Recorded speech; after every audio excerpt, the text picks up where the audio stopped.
would you consider yourself a Democrat? What do you consider yourself? No, I'm a leftist. That's what I say. Where I'm very critical of both parties in general. I don't think that either party really represents my interests. Like the Democrats sometimes will point to things that I care about, and they are, I guess, a little bit closer to the way I see the world than the Republicans are. But I'm actively critical of both parties. Yeah, because I don't care. I don't care about party affiliation. I care about like doing right by people. I care about putting the interests of people over the interests of profits for corporations. Yeah, I hate it when somebody tries to label like, oh, you're MAG or you're this type of thing. It's like that. I've never wanted to be put in a box my whole life. I don't feel like there's enough parties really to represent the people. Yeah. And I think the more information you get and learn, I think a lot of people start to feel that way. Like, I don't know if this party really represents me, But then there's such conglomerates of so many different little pieces that you're like, well, I like this person in this one. I like this person on the chess team, or this rook. So they will get my vote because they have that player, right? Yeah. But yeah, I think I think as more people get more information and able to look into things more, that kind of evolves. I think that there's one thing that transcends party boundaries, and I feel like you exhibit that tendency as well, and that is dissatisfaction with the government and the two-party system anyway. And I think Trump also captured the attention of a lot of people by making it seem like he was totally outside of this dynamic, where he was like, I'm an independent, I'm a billionaire, I'm rich, I don't give a fuck about either of these parties, vote for me. And that's why you have a lot of people who love Bernie Sanders, because he's earnest, he's honest, and it's obvious that he's not like, a Democratic Party dick rider. And he has a long track record of like constantly doing right by others, constantly advocating for things that like, help people, even if he doesn't have much success. That earnesty has, I think, created this unique phenomena of people that like Bernie and also Trump, people like yourself, who think, well, these guys are anti-establishment. Right? Yeah, I think one thing about Trump was like, and I was like, fuck, it made you believe, because most people knew him like from rap songs, probably from being like a rich white guy, having rich guy hair, and then from being on The Apprentice, right? Yeah, which was a very, you want to know pretty something monumental how that all shaped out. You want to know something crazy about The Apprentice? It was one of the most diverse shows on network television at the time. It literally was one of the first shows that like prominently featured a bunch of black and brown people in it. Bunch of gay people in it too. He was woke as hell. That motherfucker was doing DEI before anybody else. Now he switched up. You see this? Yeah, he switched up. Yeah, I remember he gave Flavor Flav a job working at a ice cream shop or something one day. I remember seeing that episode. So yeah, I mean, he was I just thought there was a moment where it's like, oh, anybody, because you're right, he didn't seem like a political insider. He seemed like, I think he's always been this, or notoriously it seemed like he's just been this kind of like shady real estate executive guy, which I think at a certain point, some people were like, oh, I'll take that. I'll take a ruthless business guy as our president, because politics has become a ruthless business. But I think, there was a thing like, oh, anybody could be president, right? So that in a way felt a little bit like the American dream, or at least a little piece of like anybody. There was a feeling like, oh, he got it. Because nobody thought he would win. Yeah, that's true. So I think there was that comeback piece to him, right? Yeah. But then he was president for 4 years, and people were like, oh, okay, maybe this wasn't so good. And then what did the Democrats do? Who did the Democrats put forth? They put forth a cadaver who was like, no, we're going back to business as usual, baby. And Americans were so fatigued by Donald Trump, but they were just like, I don't want to pay attention to the television anymore. Like, sure, I'll vote for this guy instead. And then Brandon wins, and then everyone's like, oh my God, things are awful. Wars all over the place. Biden, you mean? Yeah, Biden. I just keep saying Brandon. I'm sorry. I'm so used to calling him Brandon. Well, people say let's go Brandon as like a Trump thing. Yeah. But then I just don't want people to get confused. Yeah, my bad. So Biden comes in, and wars everywhere, cost of living crisis, like a lot of the resentment and anger that people felt in 2016 towards Hillary Clinton because their situation wasn't so great that caused them to vote for Donald Trump, it was left unexamined. Like it was never recognized. It was never fixed. Right. So when all the stuff piles on, people are resentful again. And lo and behold, they want to put that mallet. They want to bring the mallet back in to just like hammer the federal government because they're just like, we fucking hate this. We hate the way things are going. So we'll give this guy a shot again. And that's how you arrive at Trump too. And now he is doing the mallet. He's ripping over the administrative state. He's doing mass layoffs of the federal regulatory agencies. And it's crazy to me that people don't understand that like these are the same problems that have persisted that he's basically worsening by also, removing tens of thousands of people that work for the federal government with like decent paying jobs. I'm a big advocate for more government employees. I think we should have millions more, not less. Give everybody a fucking job. Oh, well, I think that I think women should get paid so that they can be at home with their children. And that way, or a man, if one of them wants to work. Yeah. No. And then the other one can be at home to be a parent. I wish that was something that we did with our money.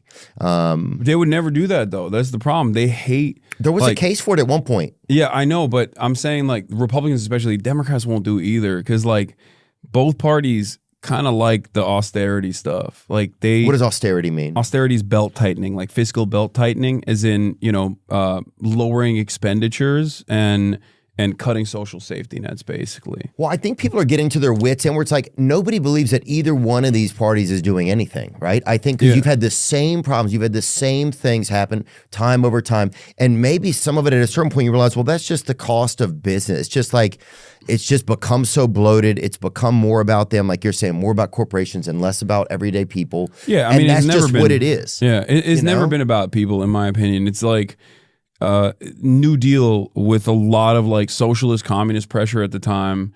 FDR's New Deal. Yeah, FDR's New Deal. What was it? Bring it up. FDR's New Deal definitely brought forth a lot of prosperity to America, like got us out of the muck of the Great Depression. The New Deal was a series of domestic programs. Yeah. Sorry to interrupt you. I just want to, was a series of domestic programs, public works projects, and financial reforms and regulations enacted by President FDR in U.S. between 33 and 38, in the 1900s, with the aim of addressing the Great Depression, which began in 1929. Wow, dude. So he had to be right on the back of the Great Depression. Yeah. Because people they'll quote him all the time, Yeah. He did a lot. Look, he dealt with the pressing bank crisis through the Emergency Banking Act, 1933 Banking Act, Federal Emergency Relief Administration. We set up Social Security.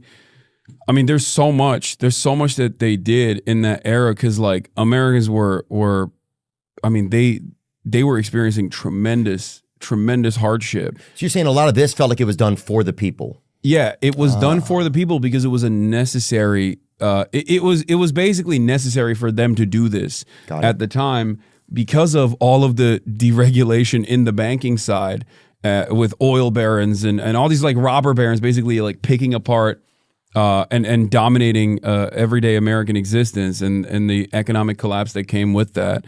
And then someone had to come in and fix this shit. And I think Donald Trump is basically not doing the FDR thing, but the reverse. He's fucking it up and taking it back to like a pre-New Deal era, and giving it more towards corporations. You think? Oh, 100%. I mean, he got Elon Musk right there. He's the richest guy on the planet. He's just putting his through his weird, ugly, egg-shaped penis through every single regulatory agency. Have people seen his penis? I haven't seen that. I don't know. That's what I don't see that kind of stuff. Yeah, they were saying he's got a weird dick. Really? I believe First of all, yeah. If I'm Elon Musk, I'm definitely getting a crazy. I'm getting a fucking designer. I'm getting a that's what they're 2-seater. I'll get a damn 3-seater cock. Yeah, they're saying I'll put suicide doors on my dude if I'm Elon Musk. But here's what I would say is to counter the thing about Elon is like, or just to discuss it really. I think people are like, we don't give a fuck who's auditing this thing. And finally, there's like, this is the person to audit. This is the person that's going to audit. This is somebody we can blame if something fucks up. This is somebody that at least they're saying that they're going to audit the government. Like, why do we even have to audit our own government? But we have, see, that's the problem. We already have an auditing agency. So these guys unironically created an additional agency, which is redundant, to eliminate redundancy. And that's interesting. The unfortunate side of this is that they don't know what the fuck they're doing. So they go in and they just like pull data and they basically make these public declarations about, you know, $1 billion is going to this or that. Oh, yeah. Like they straight up lied. They were like, oh yeah, we already cut like $200 billion of funds. And then like the New York Times and all these other like actual investigative reporters went in, looked at the data, and they were like, dude, that's a lot. Like there's one instance where they claimed that they cut $8 billion and they actually cut $8 million. Like, how do you carry over so many goddamn zeros? They're just like, fuck it, who cares?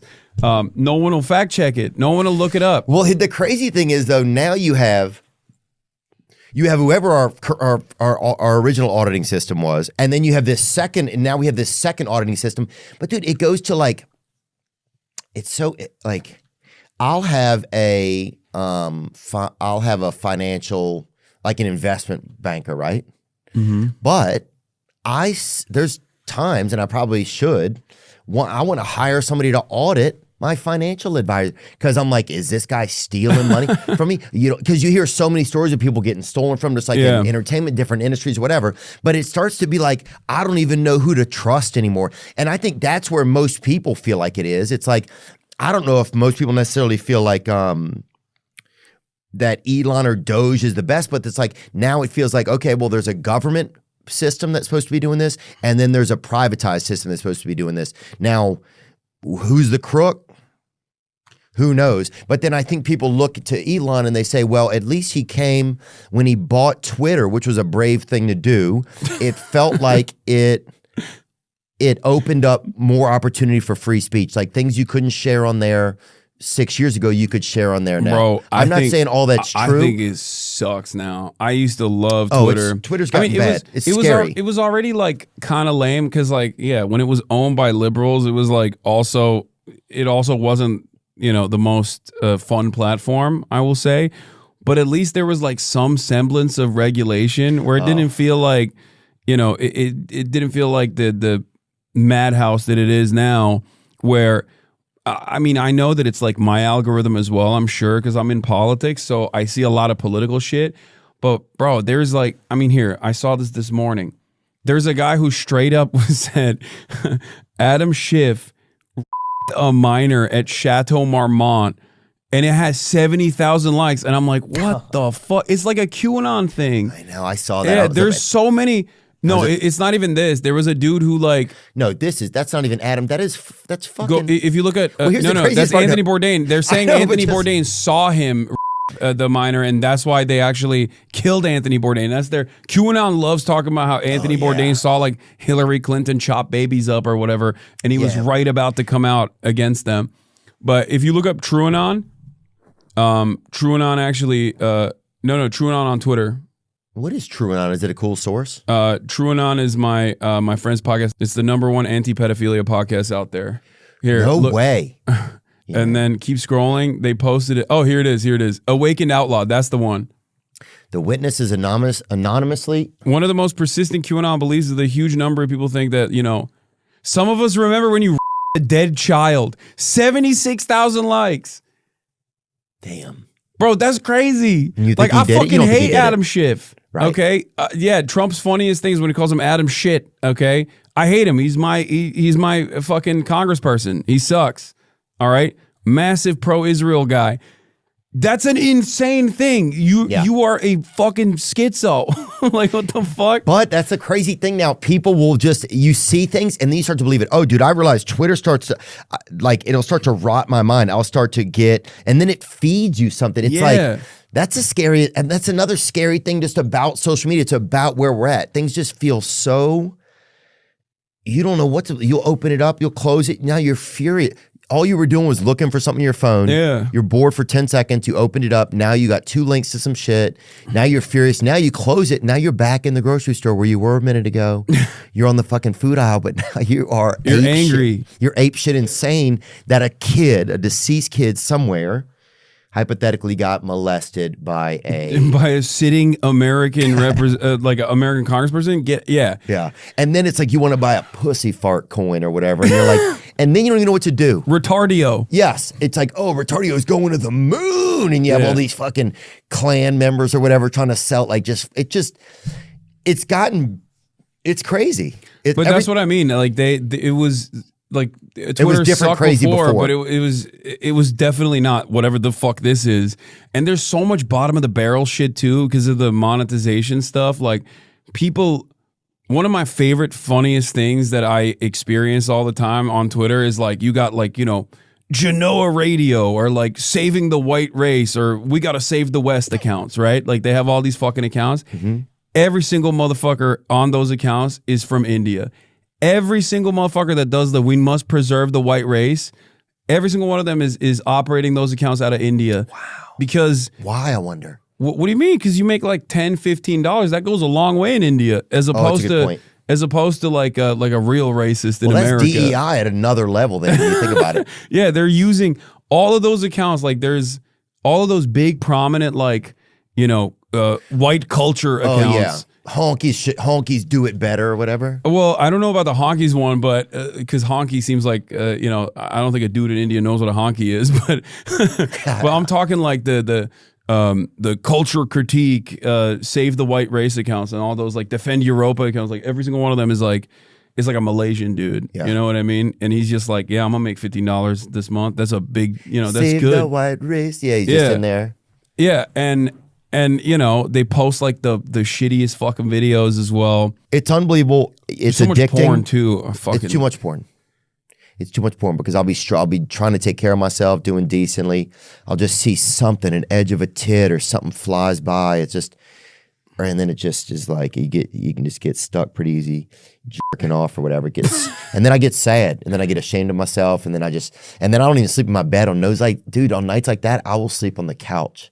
It's almost like it's like, damn. I know. It's like I'm divorced in my own fucking, and I just live alone. It's like, bro, it's almost like I'm a husband that got caught jerking off.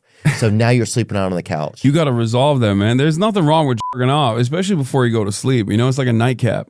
Yeah, kind of. But if you had so many nightcaps over like 20, 30 years, you're like, oh, I'm an alcoholic at this point, you know? I don't know. I mean, I've never, I feel like there's a time and place for that in my regimen. You know what I mean? It's like right before I go to sleep. That's the perfect time to do it. There's never been a moment where in the middle of the day, I'm like, yeah, I've never been that guy. Shit, I got to crank it. But I feel like a lot of those like porn addiction guys are like that. So I'm like, yeah. It's not for me, but maybe you should stop porn. That's how I feel when I hear about some of their stories. Oh yeah, I had a buddy who had curtains put inside of his car, and he would go and just close them up so he could sit in his car and masturbate without feeling like, you know, like people were gonna point at him or whatever. What the? Yeah. Yo, crazy. That dude needs to be institutionalized. What do you mean? No, put a fucking straitjacket on that motherfucker. Stop. He's gotta be put in a room like Train Spotting. Like he's gotta quit cold turkey. Like he's quitting heroin. In Soho, that's considered off Broadway. Yeah, dude. no way, dude. No, render him immobile for like a week, and oh my god, the amount of energy that he probably has in there, trapped in there. If he doesn't jerk off for a week, he's gonna start levitating. He's gonna come out of there like like a god. His car to start running on his own semen or whatever. I shouldn't have said that part.